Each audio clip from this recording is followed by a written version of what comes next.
السلام علیکم ورحمۃ اللہ وبرکاتہ۔ ٹھیک ہے کیا؟ الحمد للہ نحمدہ ونستعینہ ونستغفرہ ونؤمن بہ ونتوکل علیہ ونعوذ باللہ من شرور انفسنا ومن سیئات اعمالنا۔ قال اللہ تعالی فی القرآن المجید والفرقان الحمید۔ فاعوذ باللہ من الشیطان الرجیم، بسم اللہ الرحمن الرحیم۔ وَاذْكُرْ فِي الْكِتَابِ إِبْرَاهِيمَ إِنَّهُ كَانَ صِدِّيقًا نَبِيًّا إِذْ قَالَ لِأَبِيهِ يَا أَبَتِ لِمَ تَعْبُدُ مَا لَا يَسْمَعُ وَلَا يُبْصِرُ وَلَا يُغْنِي عَنْكَ شَيْئًا۔ وقال اللہ تعالی اذن وَإِذْ قَالَ إِبْرَاهِيمُ لِأَبِيهِ آزَرَ أَتَتَّخِذُ أَصْنَامًا آلِهَةً إِنِّي أَرَاكَ وَقَوْمَكَ فِي ضَلَالٍ مُبِينٍ۔ وَكَذَلِكَ نُرِي إِبْرَاهِيمَ مَلَكُوتَ السَّمَاوَاتِ وَالْأَرْضِ وَلِيَكُونَ مِنَ الْمُوقِنِينَ۔ صدق اللہ العظیم۔ محترم اساتذہ اکرام اور عزیز طلبہ، جیسا کہ آپ جانتے ہیں کہ گزشتہ ہفتے واری اجتماع میں یا ہفتے واری انجمن میں انبیاء علیہ السلام کے عنوان کے تحت حضرت نوح علیہ السلام کی سیرت اور زندگی کے حوالے سے کچھ باتیں آئی تھی۔ یہ گزشتہ ہفتے سے چند انبیاء علیہ السلام کی سیرت اور زندگی کے عنوان سے جو درس کا سلسلہ شروع کیا گیا ہے اور آئندہ بھی کئی ہفتوں تک انشاءاللہ جاری رہے گا، تو اس کے دو مقصد ہیں، اور وہ دو مقصد بھی ہماری نماز سے اور اس دنیا میں ہمارا جو مشن ہے، ہمارا جو مقصد ہے، اس مقصد حیات یا امت مسلمہ کے مقصد زندگی سے جڑے ہوئے۔ آپ اچھی طرح جانتے ہیں کہ ہر نماز کی ہر رکعت میں سورہ فاتحہ رکھی گئی ہے، اور سورہ فاتحہ میں خاص طور سے یہ آیت ہے اور دعا بھی ہے، اہدنا الصراط المستقیم صراط الذین انعمت علیہم، یعنی گویا کہ اللہ کی طرف سے یہ دعا ہم کو تلقین کی گئی، اور ہر مسلمان حالت نماز میں یہ دعا کرتا ہے، دعا بھی ہے اور ایک طرح سے وہ عہد بھی ہے، اقرار بھی ہے کہ اللہ تو ہمیں سیدھے راستے کی ہدایت دے، رہنمائی کر ان لوگوں کا راستہ جن پر تو نے انعام کیا۔ اور پھر اللہ ہی نے قرآن مجید کے سورہ نساء کی آیت نمبر 69 میں اپنے انعام یافتہ بندوں کی فہرست بیان کر دی۔ وَمَن يُطِعِ اللَّهَ وَالرَّسُولَ فَأُولَٰئِكَ مَعَ الَّذِينَ أَنْعَمَ اللَّهُ عَلَيْهِم مِّنَ النَّبِيِّينَ وَالصِّدِّيقِينَ وَالشُّهَدَاءِ وَالصَّالِحِينَ۔ جو اللہ اور اس کے رسول کی اطاعت کرے گا وہ ان لوگوں کے ساتھ ہوگا جن پر اللہ نے انعام کیا، انبیاء، صدیقین، شہداء، صالحین، وحسن اولئک رفیقا، اور کیا ہی بہتر ہے یہ ساتھی۔ تب گویا کہ اللہ تعالیٰ نے امت مسلمہ کے لیے جو 5 اجتماعات روزانہ کے لازمی قرار دیے ہیں، یہ نماز فرض ہے نا، یہ نماز بھی ہے اور اجتماع بھی ہے، اور یہ نماز بھی ہے اور اس میں اللہ کی تقریر اور بیان بھی ہے، اور یہ نماز بھی اور اس میں ہمارا عہد بھی ہے، وعدہ بھی ہے ایاک نعبد و ایاک نستعین کے ذریعے سے، اور یہ نماز بھی اور ہمارا اس میں اقرار بھی ہے اہدنا الصراط المستقیم کے ذریعے سے۔ تو جو 4 قسم کے افراد ہیں ان میں اول نمبر پر ہے انبیاء۔ تو ظاہر بات ہے کہ انبیاء کی سیرت ہمیں معلوم نہیں ہوں گی، انبیاء کی زندگی ہمیں معلوم نہیں ہوگی، تو ہم اپنی نماز پر عمل کیسے کریں گے؟ انعام یافتہ بندوں کے راستے پر ہم کیسے چلیں گے؟ تو یہ اسلام کا بھی تقاضا ہے، ہماری نماز کا بھی تقاضا ہے کہ ہر مسلمان کو اور خاص طور سے ہر نمازی کو جمع کا لفظ ہے تو کم از کم تین چار انبیاء علیہ السلام کی سیرت کا تفصیل کے ساتھ اسے علم ہونا چاہیے۔ ویسے قرآن مجید میں اللہ تعالیٰ نے 25-26 نبیوں کا تذکرہ کیا ہے، تو ان میں سے جو اہم انبیاء ہیں اور جن کی زندگیاں قرآن مجید میں مختلف مقامات پر بیان ہوئی ہے، تو ایسے انبیاء تقریباً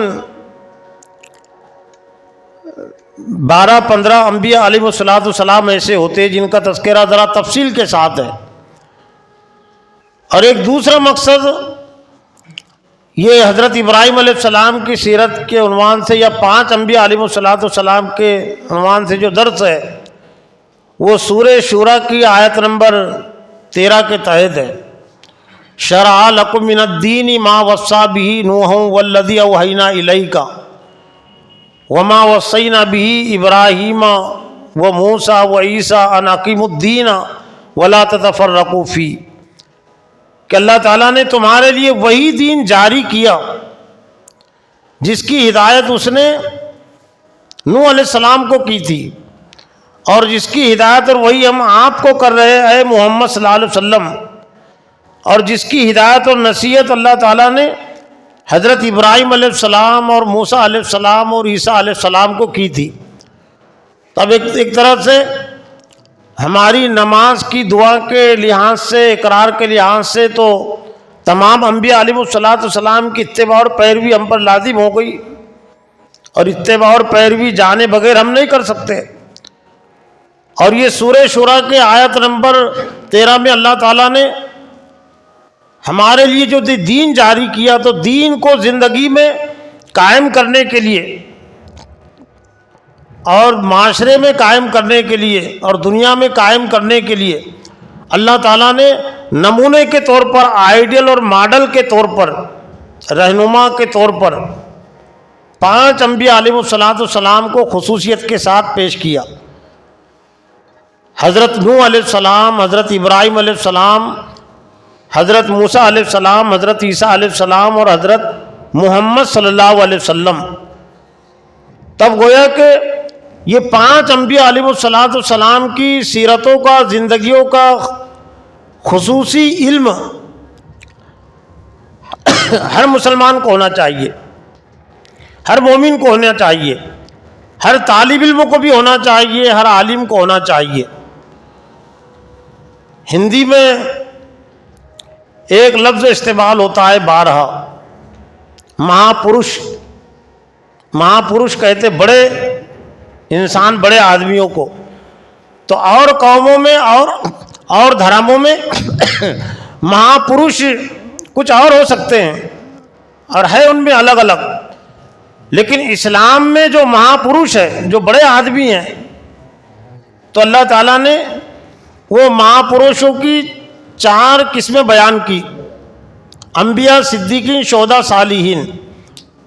اور یہ زندگی کے تمام معاملات میں ہمارے لیے رہنما ہے۔ اور ایک لفظ اور استعمال ہم کر سکتے ہیں دعوت دین کے حوالے سے بھی، ہندی کا لفظ ہے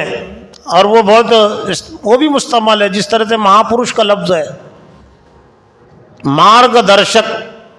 مارگ درشک کا لفظ استعمال ہوتا نا، مارگ کہتے راستے کو، مارگ درشک راستہ دکھانے والے، راستہ بتانے والے۔ تو یہ 4 قسم کے افراد کو اسلام نے پوری امت مسلمہ کے سامنے مارگ درشک کے طور پر بھی پیش کیا کہ تمہارے مارگ درشک یہی 4 قسم کے افراد ہیں۔ اور ہماری تاریخ یہ بتاتی ہے، امت مسلمہ کی تاریخ یہ ہے کہ جب تک امت مسلمہ یہ 4 قسم کے افراد کو مارگ درشک سمجھ رہی تھی، راستہ دکھانے والے سمجھ رہی تھی، اور یہ کوئی علمی بات نہیں ہے، یہ ہر نمازی کی ہر نماز کی دعوت اور بات ہے، یہ ہر رکعت کی دعوت اور بات ہے کہ اللہ تعالیٰ نے انہی 4 قسم کے افراد کو ہمارے لیے رہنما کے طور پر، لیڈروں کے طور پر، ماڈل کے طور پر، آئیڈیل کے طور پر پیش کیا۔ لیکن افسوس کے ساتھ کہنا پڑتا ہے کہ آج خود دینداروں کا ان شخصیات سے علمی تعلق باقی نہیں رہا، عملی تعلق تو آگے کی چیز ہے۔ یہ بھی احتساب کی چیز ہے کہ کتنے نمازی انبیاء، صدیقین، شہداء، صالحین کی تاریخ اور تحریک کو جانتے ہیں۔ اگر وہ جانتے ہیں تو اپنی نماز کو جانتے ہیں، اور اگر انبیاء، صدیقین، شہداء اور صالحین کی تاریخ اور تحریک سے اگر ناواقف ہے نمازی، تو گویا کہ وہ اپنی آدھی رکعت سے بھی ناواقف ہے۔ میں آدھی رکعت کا لفظ اس حوالے سے استعمال کرتا ہوں کہ سورہ فاتحہ پڑھنے سے ایک رکعت کی قرات نہیں ہوتی، آدھی رکعت کی قرات ہوتی نا۔ سورہ فاتحہ کے ساتھ ایک اور سورت پڑھنی پڑتی ہے چھوٹی، یا کچھ آیتیں پڑھنی پڑتی ہے، تب ایک رکعت کی قرات مکمل ہوتی ہے۔ تو ابھی یوں کہنے کی ضرورت ہے کہ امت مسلمہ کا ایک بڑا طبقہ، نمازیوں کا ایک بڑا طبقہ ابھی اپنی آدھی رکعت کے علم سے ناواقف ہے، نابلد ہے۔ اور شاید یہ دنیا میں ہماری جو بے بسی ہوئی ہے، جو لاچاری ہوئی ہے، اور خاص طور سے میدان سیاست میں جو ذلت و رسوائی ہوئی ہے، تو وہ اس وجہ سے ہوئی ہے کہ اسلام نے اور ہماری نماز نے ہمارے سامنے مارگ درشک کے طور پر جن شخصیات کو پیش کیا تھا، مہا پروش کے طور پر جن شخصیات کو پیش کیا تھا، بڑے انسانوں کے طور پر، راستہ دکھانے والوں کے طور پر، تو ہم نے اس کو مسترد کر دیا، ہم نے قبول نہیں کیا، بلکہ ہم نے یہ سیاسی میدان میں دوسرے لوگوں کو، دوسری قوموں کے جو مارگ درشک تھے، دوسری قوموں کے، مشرکانہ قوموں کے جو رہنما تھے، اور ان کے جو مہاپروش اور ان کے جو مارگ درشک تھے، تو ہم نے ان کو اپنا مارگ درشک بنا لیا کہ ہمارا راستہ، ہمارے لیے بھی یہی ہے مہاپروش، ہمارے لیے بھی یہی ہے مارگ درشک۔ تو گزشتہ کے اجتماع میں حضرت نوح علیہ السلام کی زندگی کے حوالے سے کچھ باتیں آئی تھی۔ حضرت نوح علیہ السلام کے بعد جو مشہور و معروف نبی ہے، اور تقریباً 1000 سال کے بعد کا زمانہ ہے حضرت ابراہیم علیہ السلام کا، حضرت نوح علیہ السلام کی وفات کے بعد جو اہل ایمان تھے تو دنیا انہی سے چلی، تو پھر ایک زمانے تک تو وہ اسلام پر قائم رہے، لیکن شیطان چونکہ قیامت تک کے لیے انسانوں کا دشمن ہے، انسانوں کا دشمن رہے گا، اور اس کو ڈھیل اور مہلت دی گئی۔ حالانکہ حضرت نوح علیہ السلام جب دنیا سے گئے تو ایک بھی کافر، ایک بھی مشرک نہیں تھا، جتنے مشرک تھے وہ سب کے سب ہلاک کر دیے گئے تھے طوفان نوح کے ذریعے سے۔ لیکن انسان کی پیدائش چونکہ مٹی سے ہوئی ہے، تو مٹی کی تاثیر، مٹی کی خصوصیات انسان کی فطرت میں، طبیعت میں پائی جاتی ہے۔ مٹی کی تاثیر کیا ہے؟ کاشتکار، کسان اس کو زیادہ جانتے ہیں، سمجھتے ہیں، لیکن چونکہ یہاں بھی مدرسے سے لگ کر بھی کاشت کی زمین لگی ہوئی ہے، تو طلبہ بھی اس کو اچھی طرح سے اپنی آنکھوں سے دیکھتے، جانتے ہیں۔ وہ طلبہ جو کبھی کھیتی کو نہیں دیکھتے، کھیتی کو نہیں جانتے، تو ان کے لیے ذرا مشکل معاملہ ہے کھیتی کے بنجر پن کو سمجھنا اور پھر اس کی زرخیزی کو سمجھنا۔ لیکن یہ جو کھیتی ہے، کھیتی میں اگر محنت نہ ہو، کاشتکار اگر محنت نہ کرے، تو ایک ہی سال کے اندر اندر زمین وہ بنجر ہو جاتی ہے، اور وہ خالی نہیں رہتی، اس میں دوسرے درخت اگاتے ہیں، کانٹے دار درخت، گھاس پھوس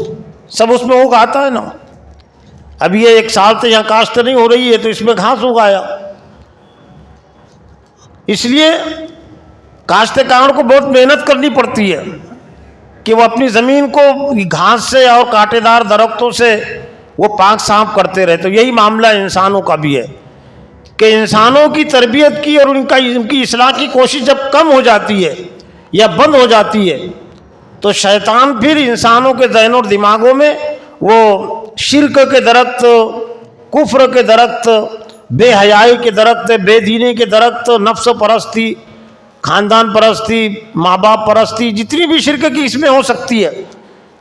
تو شیطان وہ ذہن اور دماغوں میں اس کے بیج ڈال دیتا ہے، اور پھر وہ بیج بڑھتے رہتے ہیں، ان کے درخت پھر تناور ہوتے ہیں۔ تو ایسے ہی ہوا کہ 1000 سال کا عرصہ گزرنے کے بعد شروع ہوئی تھی وہ دنیا کی آبادی مسلمانوں سے.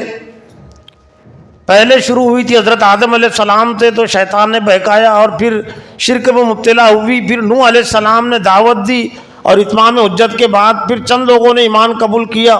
تو اللہ تعالیٰ نے تمام کافروں کو ہلاک کر دیا، صرف وہ مسلمان ہی تھے. اور وہ 82-83 افراد سے پھر دنیا کی آبادی کا سلسلہ چلا. لیکن 1000 سال کا عرصہ مکمل ہونے تک وہ پوری کی پوری آبادی جو ہے تو کافروں میں تبدیل ہو گئی، مشرکوں میں تبدیل ہو گئی. اور جس وقت حضرت ابراہیم علیہ السلام نے دنیا میں اپنی آنکھیں کھولی، ہوش سنبھالا، تو تاریخ یہ بتاتی ہے اور قرآن مجید یہ ہمیں بتاتا ہے کہ دنیا میں ایک بھی مسلمان نہیں تھا. تو کٹھن معاملہ تھا نا. یہ جن انبیاء علیہ السلام کا تذکرہ اللہ تعالیٰ نے اقامت دین کی تحریک کے حوالے سے، دعوت کے حوالے سے کیا ہے. یہ تمام انبیاء علیہ السلام ایسے کہ جنہوں نے صفر سے کام کا آغاز کیا ہے. صفر کہتے ایک سے،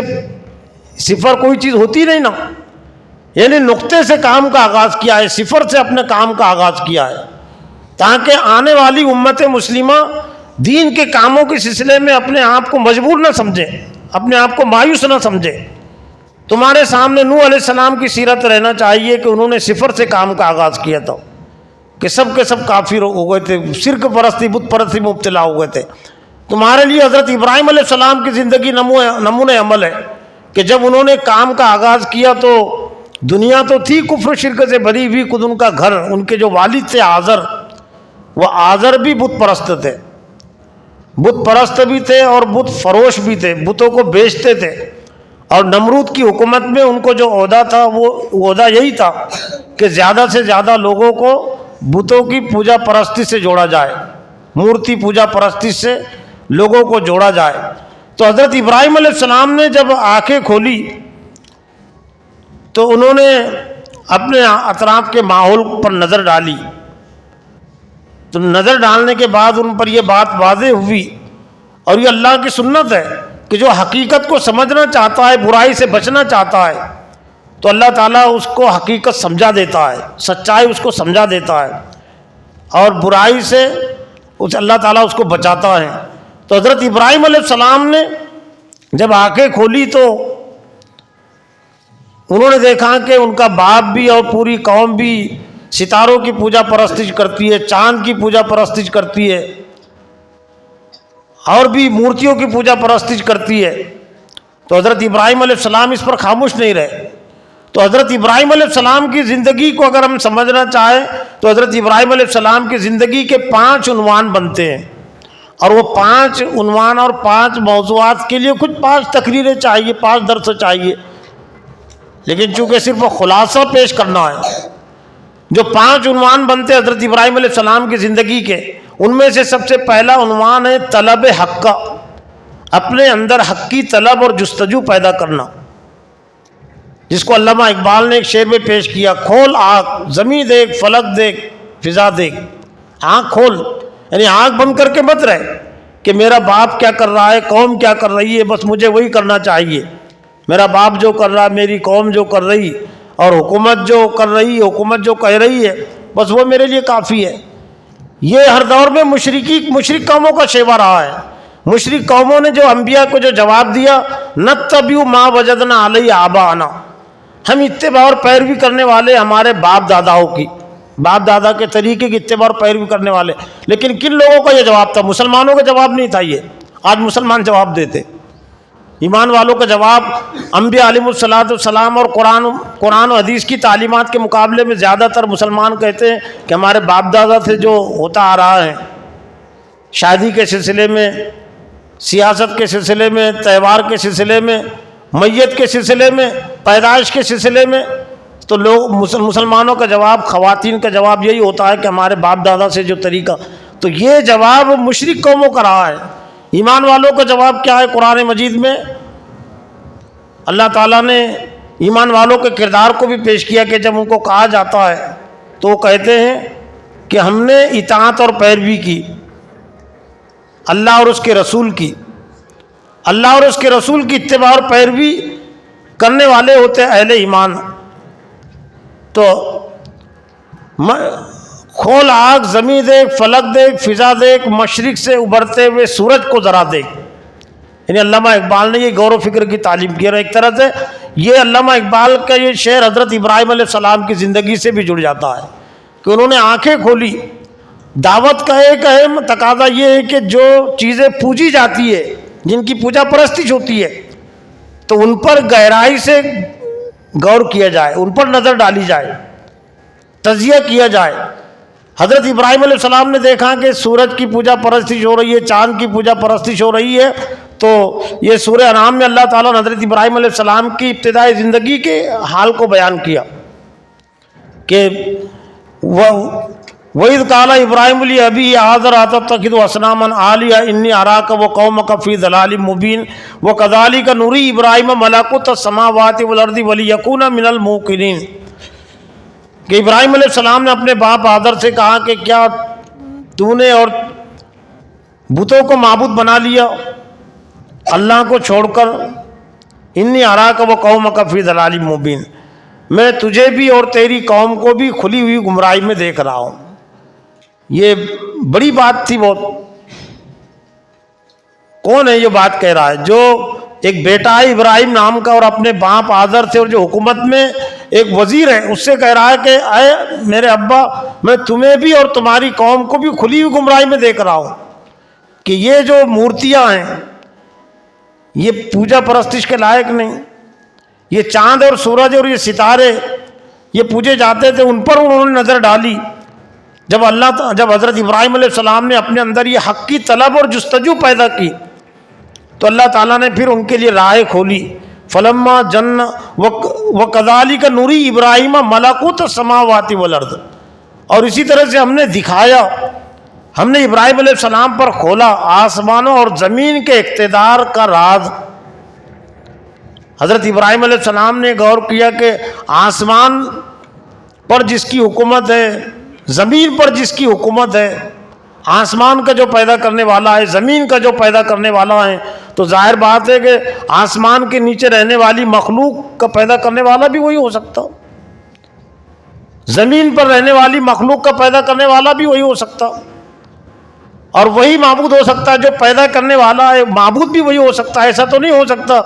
کہ پیدا کرنے والا تو کوئی اور ہو، مالک تو کوئی اور ہو، اور پوجا پرستش کسی اور کی جائے، یہ ناانصافی کی بات ہوگی. تو وہی حضرت ابراہیم علیہ السلام کا ابتدائی غور و فکر کہ ستاروں پر، چاند پر انہوں نے نظر ڈالی، چاند بھی غروب ہو گیا، ستاروں پر نظر ڈالی، ستارے بھی غروب ہو گئے، سورج پر نظر ڈالی، سورج بھی غروب ہو گیا. تو یہ پورے غور و فکر کے بعد، تجزیے کے بعد حضرت ابراہیم علیہ السلام جس نتیجے پر پہنچے، اس نتیجے کو اللہ تعالیٰ نے یہاں بیان کیا. قال یا قومی انی بریء مما تشرکون. وقت کی کمی کے پیش نظر میں وہ آیتیں چھوڑ رہا ہوں، ان کی تلاوت میں چھوڑ رہا ہوں، لیکن جو اہم جو آیت ہے آخر کی غور و فکر کا نتیجہ. اور ابراہیم علیہ السلام نے کہا کہ یہ جب سورج بھی غروب ہو گیا تو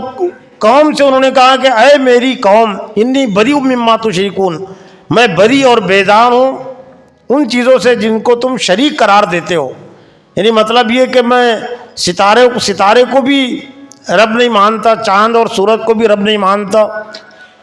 انی وجہت وجہی للذی فطر السماوات والارض حنیفا وما انا من المشرکین. بے شک میں نے اپنے آپ کو متوجہ کر لیا اس ذات کی طرف جو آسمانوں اور زمین کا پیدا کرنے والا ہے. وما انا من المشرکین، اور میں شرک کرنے والوں میں سے نہیں ہوں. لیکن جو یہ دعوت دیتا ہے تو قوم اس کو آسانی کے ساتھ نہیں چھوڑتی، قوم اس سے جھگڑتی ہے، قوم اس سے الجھتی ہے. تو آگے کا مکالمہ وہی ہے، وَحَاجَّهُ قَوْمُهُ، اور اس کی قوم نے اس سے حجت کی، اس سے جھگڑا کیا. اس میں بہت بڑی نصیحت بھی ہمارے لیے. آج حق کی باتوں کو زیادہ تر لوگوں نے، علماء نے اس لیے چھوڑ دیا کہ حجت ہوں گی، جھگڑا ہوگا، جھگڑے کے ڈر سے ہی حق بات کہنا چھوڑ دیا نا. لوگ ہم سے جھگڑیں گے، حکومتیں ہم سے جھگڑیں گی. لیکن اسوے اور نمونے کے طور پر پیش کیا نا اللہ نے حضرت ابراہیم علیہ السلام کی شخصیت کو. ان ابراہیم کان امۃ قانتا للہ حنیفا، بے شک حضرت ابراہیم علیہ السلام مستقل ایک امت ہے، وہ ہاتھ جہوں قوم ہوں، اور اس کی قوم نے اس سے حجت کی، اس سے جھگڑا کیا، تو حضرت ابراہیم علیہ السلام نے کہا لا تو حاجونی فی اللہ، کیا مجھ سے اللہ کے سلسلے میں جھگڑتے ہو؟ وقد ہدانی، تحقیق کہ اس نے مجھ کو ہدایت دی ہے، ولا اخاف ما تشرکون بہ، اور میں نہیں ڈرتا ان سے، ان چیزوں سے جن کو تم شریک قرار دیتے ہو۔ یہ قوم ان کو ڈراتی تھی ان کے معبودوں سے، ان کے مورتیوں سے، کہ تم نے یہ ہمارے معبودوں کے خلاف اگر بات کہی، دعوت دی، تو ہمارے جو معبود ہے یہ تمہارا خراب کر دیں گے، تم کو برباد کر دیں گے، تمہارا نقصان کر دیں گے، تم کو ہلاک کر دیں گے۔ تو حضرت ابراہیم علیہ السلام نے جواب دیا کہ میں ڈرنے والا نہیں ہوں ان چیزوں سے جن کو تم شریک قرار دو، اللہ ان یشاء ربی شیئا، مگر یہ کہ جو اللہ چاہے، یعنی گویا کہ میں اللہ ہی سے ڈرنے والا ہوں۔ تو حضرت ابراہیم علیہ السلام کی زندگی کا جو پہلا عنوان ہے، پہلا سبق ہے، وہ اپنے اندر علم کی طلب پیدا کرنا، اور دوسرا جو عنوان ہے حضرت ابراہیم علیہ السلام کی زندگی کا، وہ ہے قبول حق کا، حق جو بھی حق آپ پر واضح ہوا آپ نے اس کو قبول کیا، اس میں دیر نہیں لگائی۔ اور تیسرا عنوان اور موضوع ہے عمل حق کا، آپ نے حق پر عمل کیا۔ اور اہم عنوان اور موضوع ہے دعوت حق، جس کو آپ نے سمجھا، جس پر عمل کیا، آپ نے اپنے ذات تک اس کو محدود نہیں رکھا، بلکہ لوگوں کو اس کی دعوت دی، اور قریب ترین لوگوں کو پہلے دعوت دینے کا حکم ہے، تو آپ نے باپ کو بھی دعوت دی، باپ کی ناراضی اور مخالفت کی آپ نے کوئی پرواہ نہیں کی، باپ نے گھر سے باہر نکال دیا تو بھی آپ نے پرواہ نہیں کی، جس کا تذکرہ وہ سورہ مریم میں 16ویں پارے میں، کہ باپ نے گھر سے باہر نکال دیا لیکن ان کو کہا سلام علیہ، تم پر سلامتی ہو اور میں تمہارے لیے دعا کرتے رہوں گا۔ اور اس وقت تک حضرت ابراہیم علیہ السلام والد کے لیے دعا کرتے رہے جب تک کہ اللہ تعالیٰ نے منع نہیں کر دیا، لیکن جب اللہ نے منع کر دیا کہ تمہارا جو باپ ہے وہ مشرک ہی رہے گا، شرک کی حالت میں اس کی موت ہوگی، تو پھر حضرت ابراہیم علیہ السلام نے اپنے والد کی مغفرت کی دعا کرنا چھوڑ دی، اس لیے کہ اللہ نے منع کر دیا تھا۔ تو قوم کو انہوں نے دعوت دی، اور آخری جو زندگی کا آپ کا جو پیغام وہ ہے محبت حق، محبت حق، وہ قربانی جو آخری دور میں اللہ تعالیٰ نے آپ سے لی، اور ایسا لگتا ہے کہ یہ اتمام حجت کے بعد، اتمام حجت کا فریضہ تو آپ نے ملک عراق ہی میں ادا کر دیا تھا قوم کے خلاف، یہاں تک کہ قوم اپنے معبودوں کی بے بسی کمزوری کو دیکھ لے تو ایک موقع پا کر آپ نے مورتیوں کو توڑ دیا تھا، بڑی مورتی کو باقی رکھا تھا تاکہ لوگ اس سے نصیحت حاصل کریں، اور وہ کوئی جذبات میں آ کر، اشتعال میں آ کر آپ نے کام نہیں کیا تھا، بہت ہی سنجیدگی میں، اور قوم کو آگاہ کر کے لَأَعْقِدَنَّ أَصْنَامَكُمْ بَعْدَ أَن تُوَلُّوا مُدْبِرِينَ، قوم کو حضرت ابراہیم علیہ السلام دعوت دیتے تھے تو قوم یہ کہتی تھی کہ یہ ان میں نفع دینے کی طاقت ہے، نقصان پہنچانے کی طاقت ہے، سننے کی طاقت ہے، بولنے کی طاقت ہے، یہ تو حضرت ابراہیم علیہ السلام نے پھر طے کیا، اور نبی جو کچھ کرتا ہے وہ اللہ کی مشیت کے، اللہ کے حکم کے بغیر، اللہ کے مرضی کے بغیر نبی نہیں کر سکتا۔ تو یہ جو بتوں کو حضرت ابراہیم علیہ السلام نے توڑا تھا، تو ظاہر بات ان کا کوئی ذاتی فیصلہ نہیں تھا، ذاتی اقدام نہیں تھا، وہ اللہ کی وحی کے مطابق تھا، اور یہ اس لیے تھا کہ قوم اپنی آنکھوں سے، آزر بھی اپنی آنکھوں سے، نمرود اپنی آنکھوں سے، قوم اپنی آنکھوں سے اپنے معبودوں کی یہ بے بسی لاچاری کو دیکھ لے کہ جو اپنے آپ کو نہیں بچا سکے، ٹوٹ پھوٹ سے، ٹکڑے ہونے سے، وہ ہم کو کیا بچائیں گے؟ اور بڑے کو اس لیے باقی رکھا تھا کہ تاکہ اور لوگ زیادہ اس سے عبرت حاصل کریں کہ یہ سب اس کے سامنے سب یہ ہوا، لیکن یہ کچھ نہیں کر سکا اپنے ساتھیوں کا، تو یہ ہمارا کیا کر سکتے؟ لیکن اتنا بڑا واقعہ جو حضرت ابراہیم علیہ السلام نے دعوتی عنوان کے تحت انجام دیا تھا، کوئی قوم پر اثر نہیں ہوا، تو قوم نے آگ میں ڈالنے کا آپ کو فیصلہ کیا، تو آپ نے اس کی بھی کوئی پرواہ نہیں کی۔ لیکن اللہ کی یہ سنت ہے کہ آزمائش صبر انعام، اللہ کی طرف سے جو آزمائش آتی ہے اس پر صبر کرے اگر مومن، تو اللہ تعالیٰ اس کا انعام دیتا ہے۔ یہ آگ آپ کو نہیں جلا سکی، اور سب قوم نے اپنی آنکھوں سے دیکھا کہ وہ آگ ٹھنڈی ہو گئی، قلنا یا نار کونی بردا و سلاما علی ابراہیم، اللہ کا فرمان ہوا کہ یہ آگ ابراہیم علیہ السلام پر سلامتی کے ساتھ ٹھنڈی ہو جاؤ۔ یہاں تک آپ کی پوری زندگی عراق میں گزری، یعنی گویا کہ یہ آگ کے واقعے کے ذریعے سے بھی، بتوں کو توڑے جانے کے واقعے کے ذریعے سے بھی پوری قوم پر حجت تمام ہو گئی۔ پھر اللہ کی سنت یہ رہی ہے کہ حجت تمام ہونے کے بعد اگر نبی کے ساتھ اہل ایمان کی طاقت اور افرادی طاقت اور قوت اگر نہیں ہوئی تو اللہ تعالیٰ نے نبی اور نبی کے پیروکاروں کو اس جگہ سے ہجرت کا حکم دیا، اور پھر اس قوم پر اللہ کا عذاب نازل ہو گیا۔ تو جو الفاظ استعمال ہوئے قرآن مجید میں ملک عراق کی قوم کے لیے، ابراہیم علیہ السلام کی نافرمان قوم کے لیے، تو ایسا لگتا ہے کہ وہ قوم پر پھر اللہ کا عذاب آ گیا۔ فجعلناہم الاخسرین فجعلناہم الاسفلین، ہم نے ان کو ہی نچلا کر دکھایا، ہم نے ان کو ہی خسارے میں ڈال دیا۔ تو گویا کہ پھر اس کے بعد پھر قوم پر اللہ کا عذاب نازل ہو گیا، اور ہجرت کر کے موسیٰ علیہ السلام پھر فلسطین کی طرف آئے، پھر خانہ کعبہ کو پھر ان کے ذریعے سے، جو سب سے پہلا گھر تھا لیکن ایک طرح سے ویران ہو گیا تھا، زمین دوز ہو گیا تھا، اس کی بنیادیں زمین میں تھی، اللہ تعالیٰ نے اس گھر کو آباد کرنے کا فیصلہ کیا، یعنی خانہ کعبہ کو جو بنیادیں دوبارہ اٹھانے کا فیصلہ کیا۔ تو حضرت ابراہیم علیہ السلام، حضرت حاجرہ اور حضرت اسماعیل کی قربانیوں کا ایک طرح سے انتخاب کیا گیا۔ جو جتنا بڑا کام ہوتا ہے تو بڑی قربانی کی ضرورت پڑتی ہے، تو بڑا کام تھا نا خانہ کعبہ کو دوبارہ وجود میں لانا۔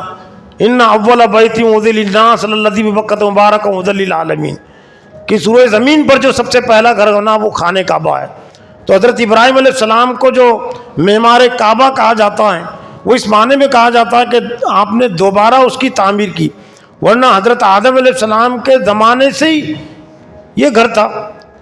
لیکن دنیا میں تو اتار چڑھاؤ آئے۔ کچھ مورخین نے لکھا کہ حضرت نوح علیہ السلام کے زمانے میں جو طوفان آیا،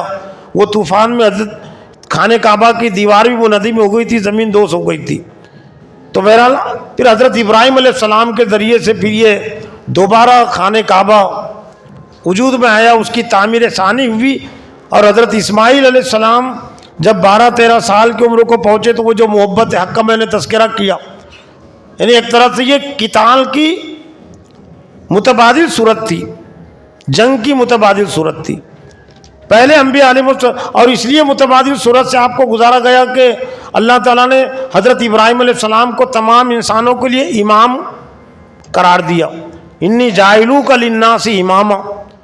کہ میں تمہیں لوگوں کا امام پیشوا بنانے والا ہوں۔ تو ابراہیمیوں کو، امت مسلمہ کو دکھانے بتانے کے لیے کہ اللہ کے دین کو غالب کرنے کے لیے اگر چھری چلانے کی ضرورت پڑے، تلوار چلانے کی ضرورت پڑے، قریب ترین رشتہ وہ باپ اور بیٹے کا ہی ہو سکتا ہے۔ تو مقصود تو نہیں تھا کہ حضرت اسماعیل علیہ السلام ذبح ہو جائے، لیکن ایک طرح سے یہ متبادل صورتیں تھی۔ انگریزی میں کہتے ہیں اس کو الٹرنیٹ، یعنی جنگ کا الٹرنیٹ، جنگ، جہاد، مسلح جد و جہد، اللہ کے راہ میں لڑنا،